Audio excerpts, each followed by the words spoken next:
coach.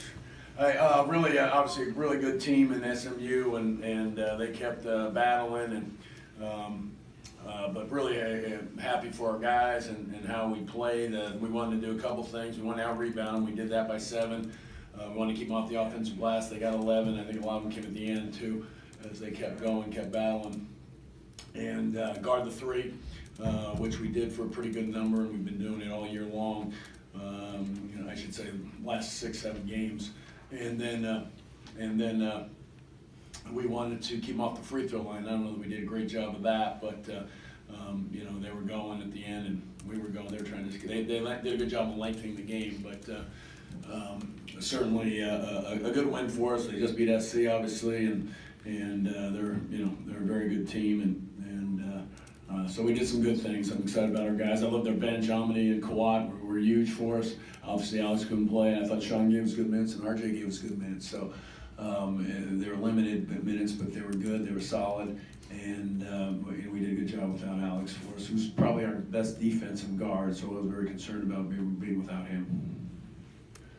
Jamie, the segment where Kendrick pretty much got tackled. Talk about how you handled it. Yeah, no, I would tell you what, usually most guys, and I liked how our whole team handled it. And I think he made the wrong play, the kid, but I don't think it was a malicious play. I mean, he grabbed him, it went down hard, but how our guys handled it was, usually that play turns into, a double technical, somebody reacts. And again, as I got in the huddle with them, I said, hey, I'm telling you what you already did. Keep our heads. Obviously, we've got a lead here. They're going to be aggressive. They're going to get after us. They're going to try to, look somewhat frustrated. But I didn't think, and I told the referee, it was obviously an intentional foul, but I did not think it was a malicious foul. And I thought our guys really handled it well, because sometimes oftentimes they turn into more than it can be. So I really, Kendrick's just so level-headed. We shouldn't be surprised by that. How happy were you with the free throw shooting at the end of the game? You guys were almost perfect. Yeah, no, it was good. And, we put the right guys in there, too. We've got pretty good shooters on the bigs.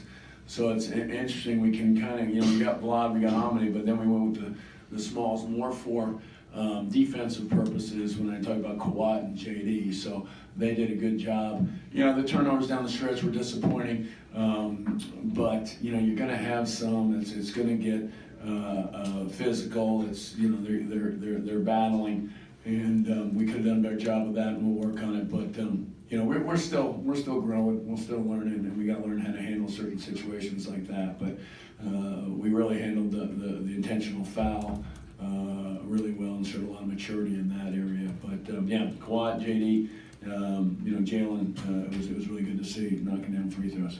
What does SMU do to shut down the lane, and how important was the contribution you got from Hamdi to kind of fit? Well, we thought they would do it. I didn't think they'd go the whole game, but they switched the ball screens, and they switched the guard onto our 5-man, and so, but what they did was then they really compacted, they sagged, and they really gave us a lot of wide open shots on the perimeter. Now, obviously, we're a good shooting team, so we think we have great balance offensively. And the one thing we have to do is cut down our turnovers, but we shoot the ball well from 3. We have an inside presence with Amity and Vlad. Between those two guys, we're getting 21 points a game out of the 5 spot. I don't think anybody in the country is doing that at that spot, at this level. Let's put it that way.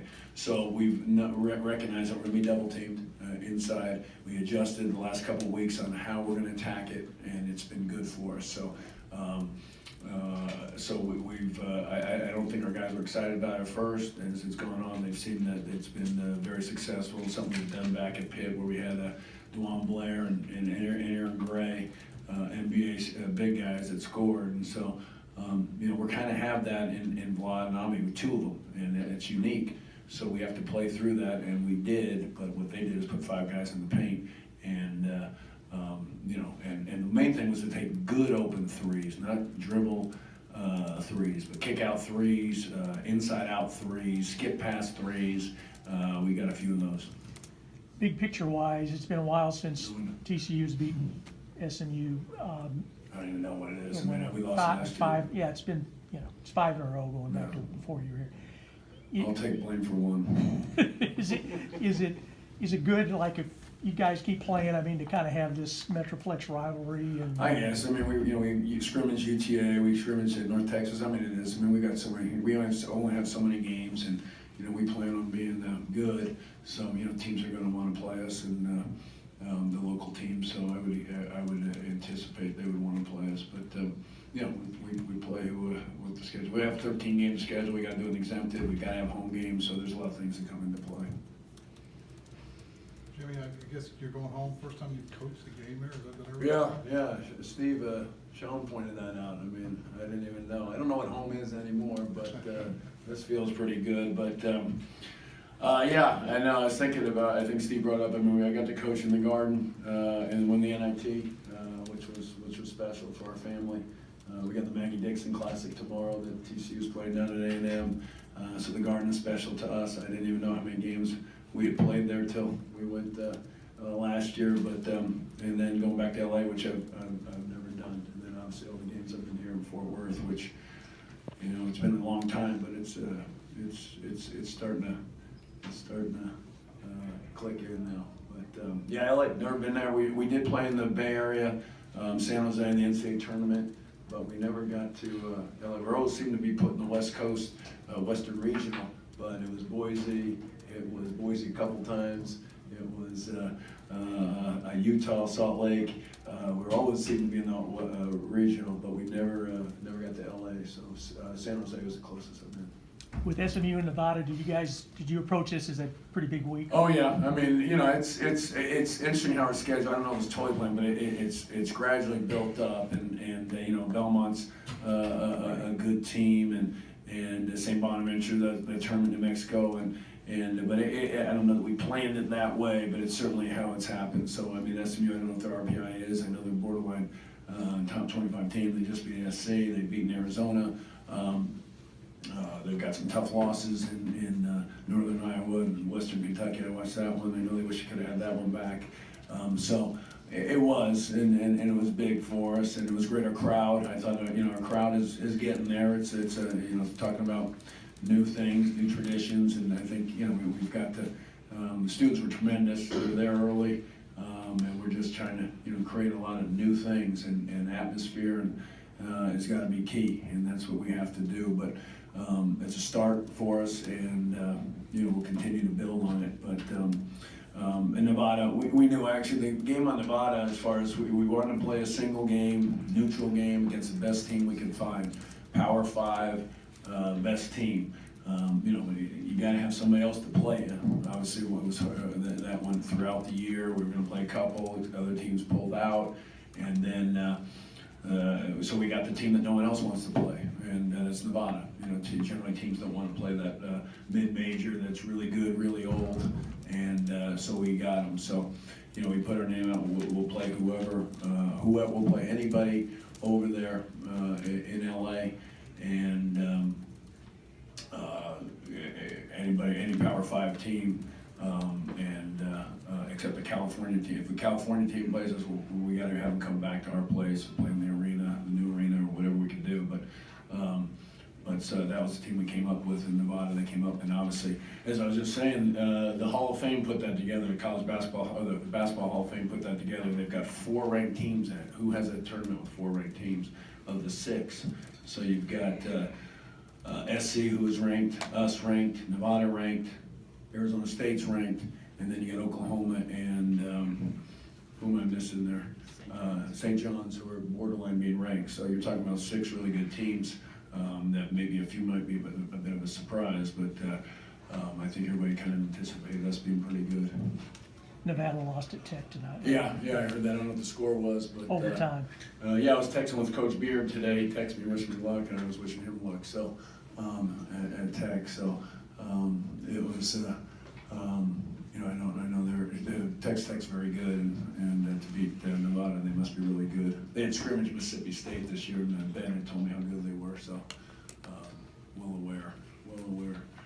But thank you all for coming tonight and being here, and we're just trying to continue to build on our atmosphere and our fans. The students are terrific. So it's been an emotional week for us. We had the bowl team get a bowl appearance, and obviously the championship game. So Women's got a game, big win against Alabama, so a lot of good things going on, and excited about.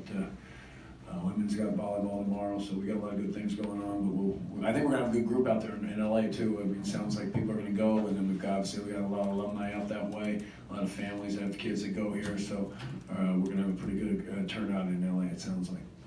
Hey, Jamie, real quick on Kenrich, is that the kind of offensive game that you can kind of envision for him? Well, I mean, you can't envision 7 for 8, 5 for 6, 8 to 10 every night, but we just made the threes early, and we've told him, just to shoot open shots. He didn't shoot it well early in the season, but he's been shooting it all good all summer, all fall, and so take open shots. We want him to drive it a little bit more, get fouled a little bit more, but I guess we can give him a hard time. He didn't get a double-double tonight, so I'm going to have to put him back in the gym and I get after work. But, 27-9. We've been telling people how good people know who he is now. I mean, it's people are coming to watch our practices. People are at this game. I mean, NBA teams know who he is. They saw it at the NIT. They saw it the words out. He's been very good. So it's an amazing story. I mean, Tarleton State, 27-9 and five assists. So he's works at it. Knee's been bothering him a little bit, and so we got to get him. Last game we cut him down in minutes a little bit as we had the big lead, but didn't really cut it down tonight. Would have played him 42 or 43 if I had to.